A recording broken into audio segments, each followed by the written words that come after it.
بسم اللہ الرحمن الرحیم۔ السلام علیکم۔ یہ کہانی ہے ایک امام صاحب کی۔ وہ کہتے ہیں میرا ٹرانسفر جامع مسجد سے ہیرا منڈی لاہور کی ایک پرانی مسجد میں کر دی گئی۔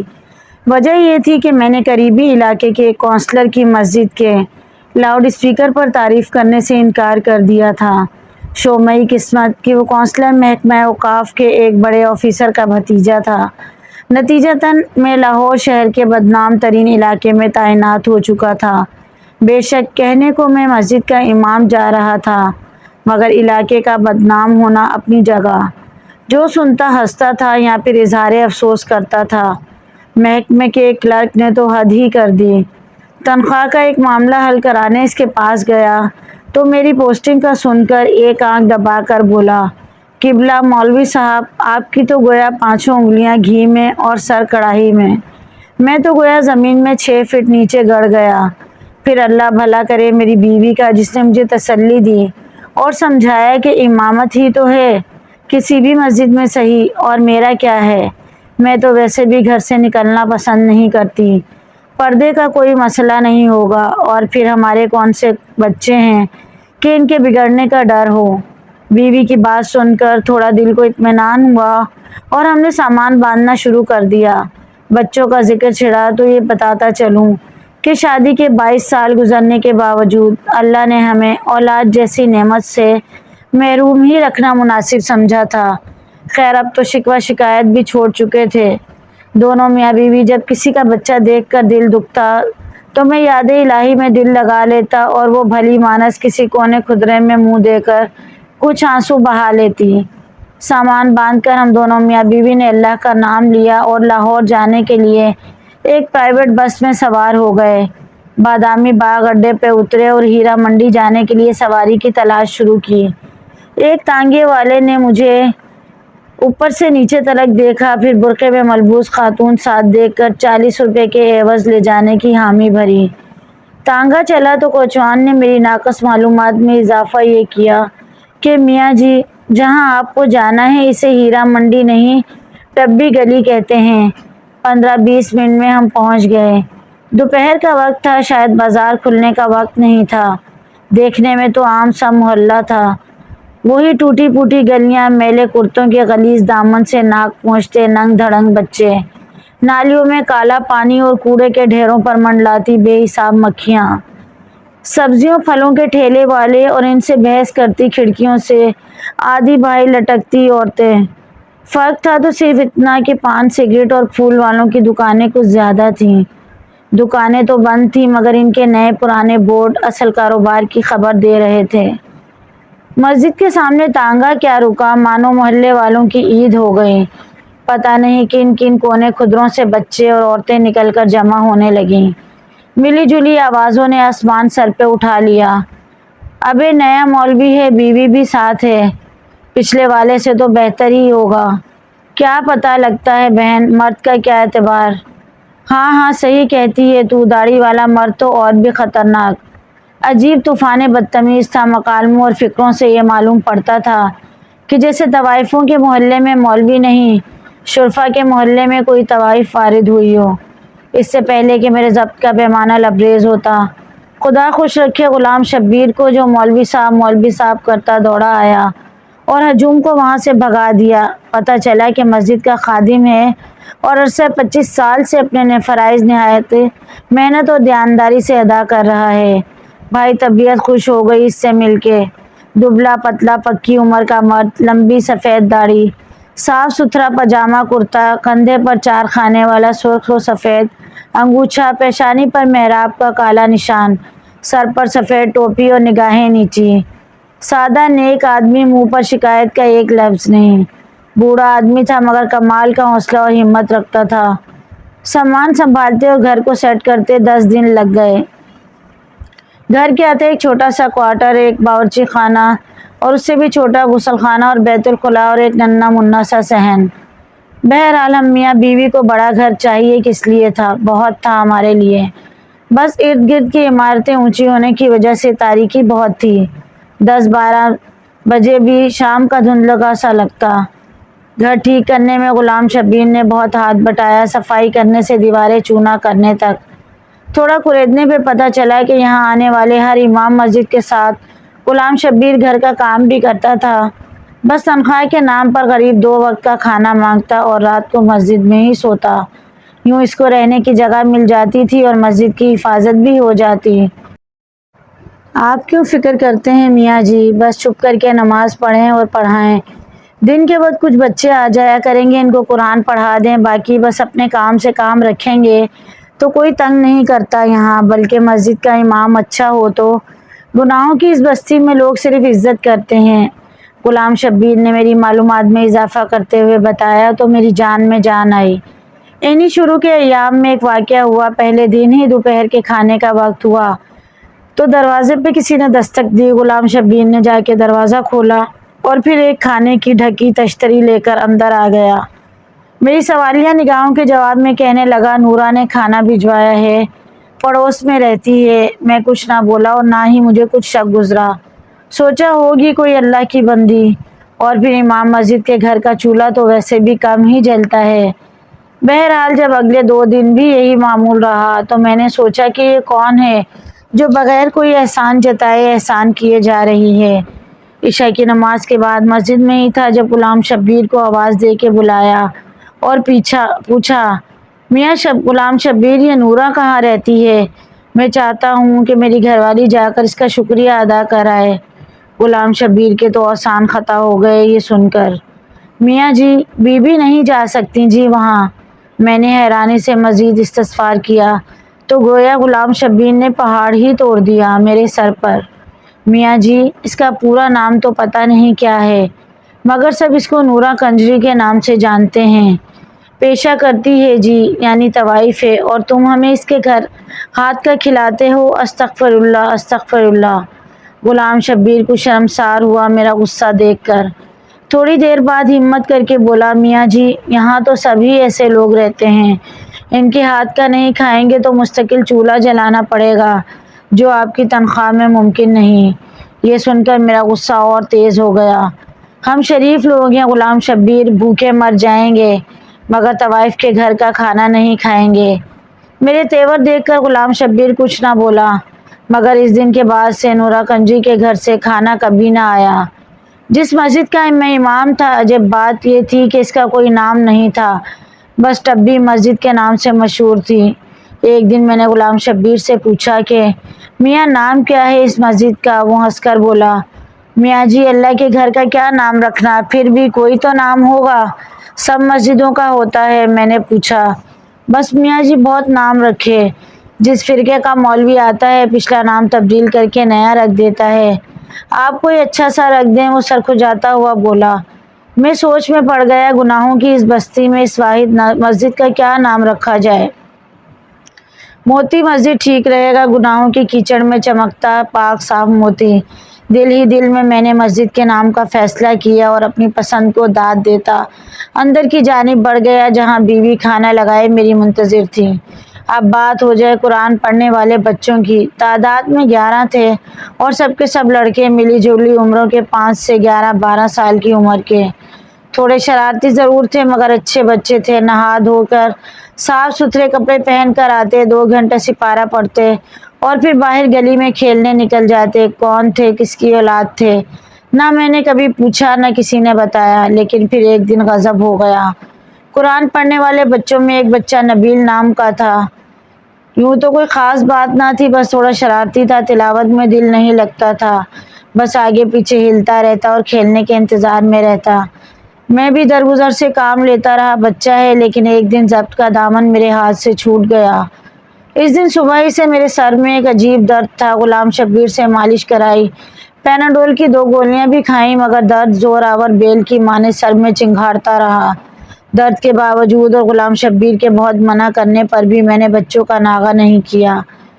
نبیل بھی اس دن معمول سے کچھ زیادہ ہی شرارتیں کر رہا تھا، کبھی ایک کو چھیڑ کبھی دوسرے کو۔ جب اس کی حرکتیں حد سے بڑھ گئیں تو یکایک میرے دماغ پر غصے کا بھوت سوار ہو گیا اور میں نے پاس رکھی لکڑی کی ریل اٹھا کر نبیل کے دے ماری۔ میں نے نشانہ تو کمر کا لیا تھا، مگر خدا کا کرنا ایسا ہوا کہ ریل بچے کی پیشانی پر جا لگی۔ خون بہتا دیکھ کر مجھے سر کا درد بھول گیا اور میں نے گھبرا کر غلام شبیر کو آواز دی۔ وہ غریب بھاگتا ہوا آیا اور بچے کو اٹھا کے پاس والے ڈاکٹر کے کلینک پر لے گیا۔ خدا کا شکر ہوا کہ چوٹ گہری نہیں لگی، مرہم پٹی سے کام چل گیا اور ٹانکے نہ لگے۔ میں بچوں کو فارغ کر کے مسجد کے دروازے پر پہنچا تھا کہ چادر میں لپٹی ایک عورت نے مجھے آواز دے کر روک لیا۔ میں نے دیکھا کہ وہ عورت دہلیز پر کھڑی مسجد کے دروازے سے لپٹی رو رہی تھی۔ 40-45 کا سن ہوگا، معمولی شکل و صورت، سانولا رنگ اور چہرے پر چیچک کے گہرے نشان، آنسوؤں میں ڈوبی آنکھیں اور گالوں پر بہتا کالا سرما، زیور کے نام پر کانوں میں لٹکتی سونے کی ہلکی سی بالیاں اور ناک میں چمکتا سستا سرخ رنگ کا لونگ۔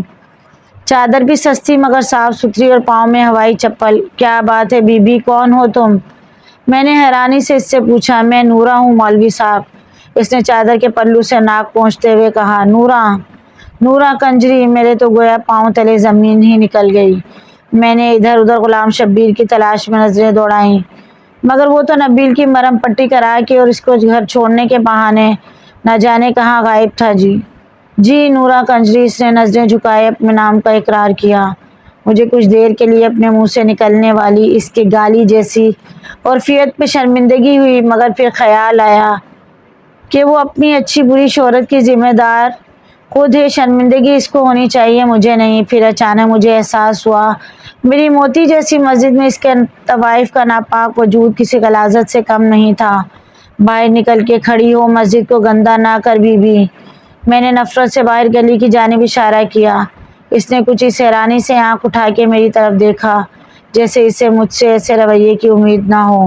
ڈبڈبائی آنکھوں میں ایک لمحے کے لیے کسی انکہی فریاد کی لو بھڑکی، لیکن پھر کچھ سوچ کر اس نے آنسوؤں کے پانی میں احتجاج کے ارادے کو غرق کیا اور بغیر کوئی بات کیے چل دی۔ میں نے بھی نہ روکا۔ پتہ نہیں کس ارادے سے آئی تھی، اتنی دیر میں غلام شبیر پہنچ گیا۔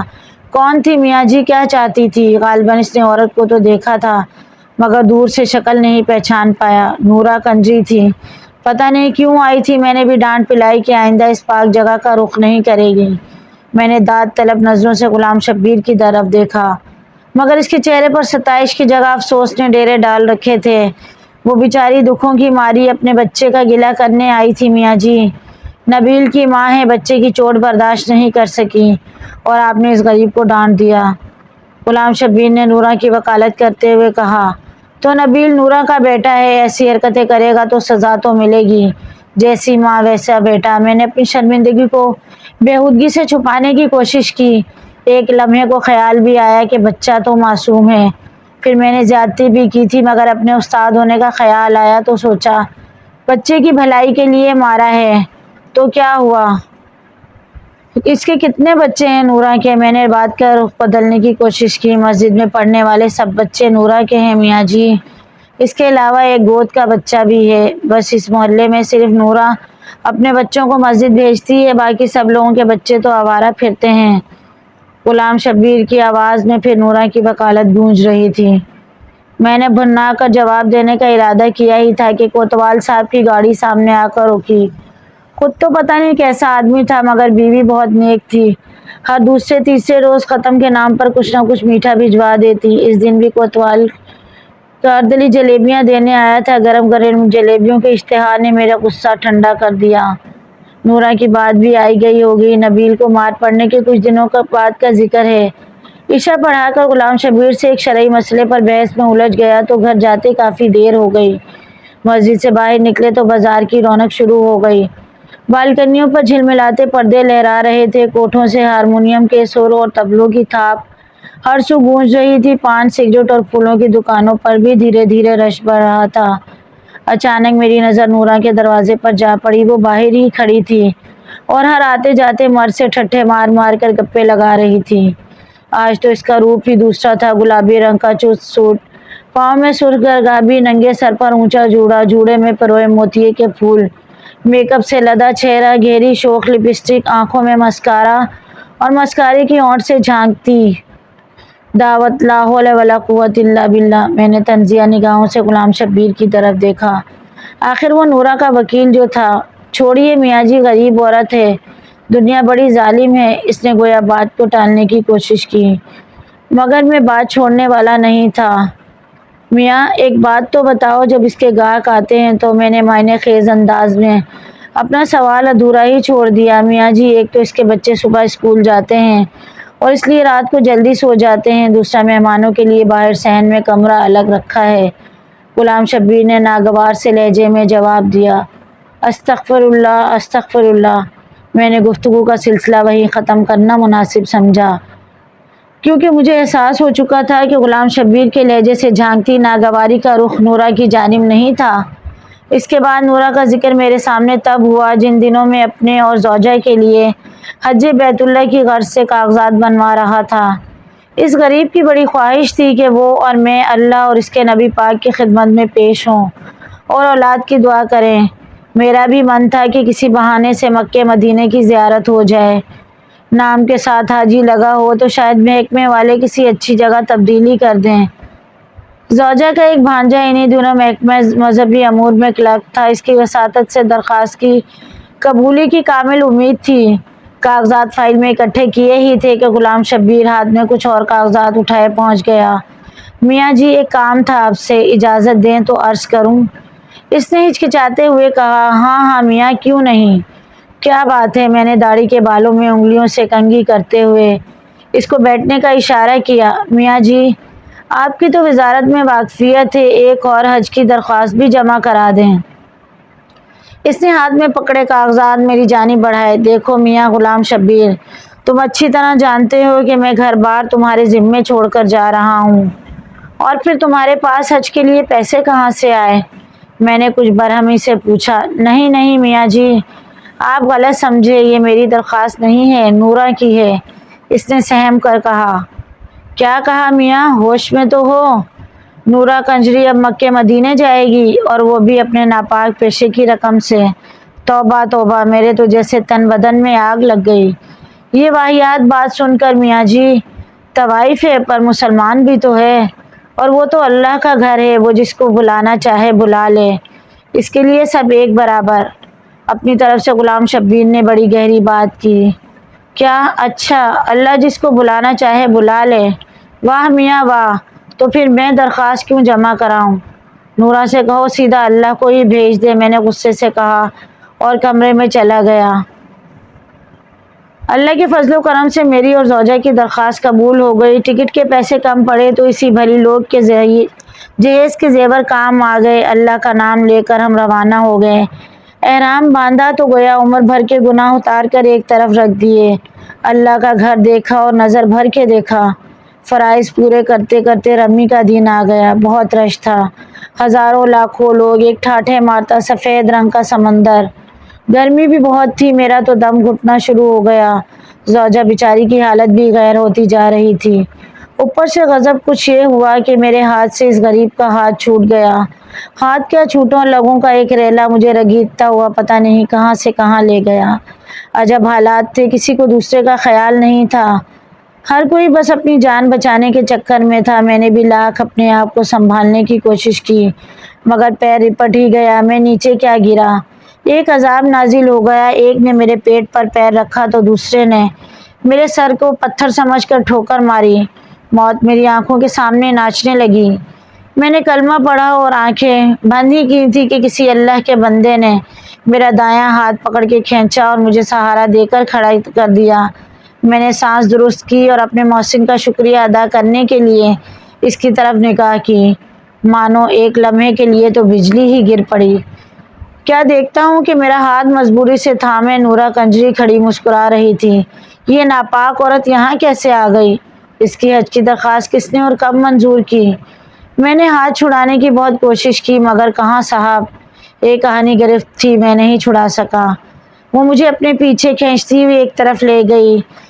اس طرف کچھ عورتیں اکٹھی تھیں۔ اچانک میری نظر زوجہ پر پڑی، جس کی آنکھوں میں آنسو تھے اور وہ بےتاب نگاہوں سے مجمع ٹٹول رہی تھی۔ ہماری نظریں ملیں تو سب الفت بھول گئی۔ میں دوڑ کر اس کے پاس پہنچا اور آنسو پوچھے، کہاں چلے گئے تھے آپ؟ کچھ ہو جاتا تو؟ پریشانی سے آواز اس کے گلے میں اٹک رہے تھے۔ بس کیا بتاؤں، آج مرتے مرتے بچا ہوں، جانے کون سی نیکی کام آ گئی، ورنہ میں پاؤں تلے روندا جا چکا ہوتا اگر نورہ نہیں بچاتی۔ اس کو تسلی دیتے ہوئے کہ نورہ ہماری پڑوسن نورہ، وہ یہاں کب آئی؟ آپ نے کسی اور کو دیکھا ہوگا، اس نے حیرانی سے کہا۔ نہیں وہ نورا ہی تھی۔ میں نے ادھر ادھر نورا کی تلاش میں نظریں دوڑائیں، مگر وہ تو نہ جانے کب کی جا چکی تھی۔ بعد میں بھی اس کو بہت ڈھونڈا، مگر اتنے جمے افیر میں کہاں کوئی ملتا ہے۔ خدا خدا کر کے حج پورا ہوا اور ہم دونوں میاں بیوی وطن واپس روانہ ہوئے۔ لاہور ایئرپورٹ پر غلام شبیر پھولوں کے ہاروں سمیت استقبال کو آیا تھا۔ بہت مبارک ہو باجی، بہت مبارک ہو میاں جی۔ اب تو میں آپ کو حاجی صاحب کہوں گا۔ اس نے مسکراتے ہوئے ہم دونوں کو مبارکباد دی تو میری گردن حاجی صاحب کا لقب سن کر اکڑ گئی۔ میں نے خوشی سے سرشار ہوتے ہوئے اس کے کندھے پر تھپکی دی اور سامان اٹھانے کا اشارہ کیا۔ ٹیکسی میں بیٹھے میں نے مسجد اور گھر کی خیریت دریافت کی تو نورا کا خیال آ گیا۔ میاں غلام شبیر، نورا کی سناؤ۔ میرا اشارہ اس کی حج کی درخواست کے بارے میں تھا۔ اس بیچاری کی کیا سناؤں میاں جی؟ لیکن آپ کو کیسے پتہ چلا؟ اس نے حیرانی سے میری جانب دیکھا۔ بس ملاقات ہوئی تھی مکہ شریف میں۔ میں نے اس کے لہجے میں چھپی اداسی کو اپنی غلط فہمی سمجھا۔ مکہ شریف میں ملاقات ہوئی تھی؟ مذاق نہ کرے میاں جی، نورا تو آپ کے جانے کے اگلے ہی دن قتل ہو گئی تھی۔ اس نے گویا میرے سر پر بم پھوڑا۔ قتل ہو گئی تھی؟ میں نے جھپنے سے پوچھا۔ جی میاں جی، بیچاری نے حج کے لیے پیسے جوڑ رکھے تھے۔ اس رات کوئی گاہک آیا اور پیسوں کے پیچھے قتل کر دیا غریب کو۔ ہمیں تو صبح کو پتہ چلا۔ جب اس کے بچوں نے اس کی لاش دیکھی، شور مچایا تو سب اکٹھے ہوئے۔ پولیس والے بھی پہنچ گئے اور اس کی لاش پوسٹ مارٹم کے لیے لے گئے۔ ابھی کل ہی میں مردہ خانے سے میت لے کر آیا ہوں۔ آج صبح ہی تدفین کی اس کی۔ غلام شبیر کی آواز آنسوؤں میں بھیگی تھی۔ قاتل کا کچھ پتہ چلا؟ میں ابھی بھی حیرانگی کی گرفت میں تھا۔ پولیس کے پاس اتنا وقت کہاں میاں جی کہ طوائفوں کے قاتلوں کو ڈھونڈے۔ اس بیچاری کی تو نماز جنازہ میں بھی بس 3 افراد تھے، میں اور 2 گورکھن۔ اس نے افسوس سے ہاتھ ملتے ہوئے کہا۔ اور اس کے بچے، ان کا کیا بنا؟ میں نے اپنی آنکھوں میں امڑتی نمی پوچھتے ہوئے دریافت کیا۔ کوئی لڑکا پیدا ہوتا ہے تو زیادہ تر اسے راتوں رات اٹھا کر کوڑے کے ڈھیر پر پھینک دیا جاتا ہے۔ وہ سب ایسے ہی بچے تھے۔ نورا سب جانتی تھی کہ کس کے ہاں بچہ ہونے والا ہے۔ بس لڑکا ہوتا تو اٹھا کر اپنے گھر لے آتی۔ کہنے کو تو طوائف تھی میاں جی، مگر میں گواہ ہوں غریب جتنا بھی کماتی بچوں پہ خرچ کر دیتی۔ بس تھوڑے بہت الگ کر کے حج پہ جانے کے لیے جمع کر رکھے تھے، وہ بھی اس کا قاتل لوٹ کر لے گیا۔ یہ بتاؤ غلام شبیر، جب میں نے اس کی درخواست جمع کرانے سے انکار کیا تو اس نے کیا کہا؟ مجھ پر حقیقتوں کے در کھلنا شروع ہو چکے تھے۔ بس میاں جی کیا کہتی؟ آنکھوں میں آنسو آ گئے۔ آسمان کی جانب ہاتھ اٹھائے اور کہنے لگی کہ بس تو ہی اس کنجری کو بلائے تو بلا لے، مجھ پر تو پوچھو گھڑوں پانی پڑ گیا۔ تعصب کی ایک آندھی چل رہی تھی، ہوا کے دوش، میری خطائیں اڑ رہی تھی، گناہوں کی مٹی چل رہی تھی اور میری آنکھیں اندھیائی جا رہی تھیں۔ آپ کیوں روتے ہیں میاں جی؟ آپ تو ناپاک کہتے تھے اس کو۔ غلام شبیر نے حیرانی سے میری آنسوؤں سے تر داڑھی کو دیکھتے ہوئے کہا۔ کیا کہوں غلام شبیر، کیوں روتا ہوں؟ وہ ناپاک نہیں تھی، ناپاک تو ہم ہیں جو دوسروں کی ناپاکی کا فیصلہ کرتے پھرتے ہیں۔ نورا کو اللہ کی بندی تھی، اللہ نے اسے اپنے گھر بلایا۔ میری ندامت بھری ہچکیاں بند ہونے کا نام نہیں لے رہی تھیں اور غلام شبیر نہ سمجھتے ہوئے مجھے تسلیاں دیتا رہا۔ ٹیکسی محلے میں داخل ہوئی اور مسجد کے سامنے کھڑی ہو گئی۔ اترا ہی تھا کہ نورا کے دروازے پہ نظر پڑی۔ ایک ہجوم اکٹھا تھا وہاں۔ کیا بات ہے غلام شبیر، لوگ اب کیوں اکٹھے ہیں؟ میاں جی، میرے خیال میں پولیس والے ایدھی سینٹر والوں کو لے کر آئے ہیں۔ وہی لوگ بچوں کو لے جائیں گے، ان غریبوں کی کوئی دیکھ بھال کرنے والا نہیں۔ غلام شبیر نے کچھ سوچتے ہوئے کہا۔ میں نے زوجہ کا ہاتھ پکڑا اور غلام شبیر کو پیچھے آنے کا اشارہ کرتے ہوئے نورا کے دروازے کی جانب بڑھ گیا۔ کہاں چلے میاں جی؟ غلام شبیر نے حیرانگی سے پوچھا۔ نورا کے بچوں کو لینے جا رہا ہوں، آج سے وہ میرے بچے ہیں۔ اور ہاں، مسجد کا نام بھی میں نے سوچ لیا ہے، اس کا نام نور مسجد ہے۔ مزید ایسی ہی سبق آموز کہانیوں کے لیے چینل کو ضرور سبسکرائب کریں۔ ویڈیو پسند آئے تو لائک، شیئر، کمنٹ کیجیے۔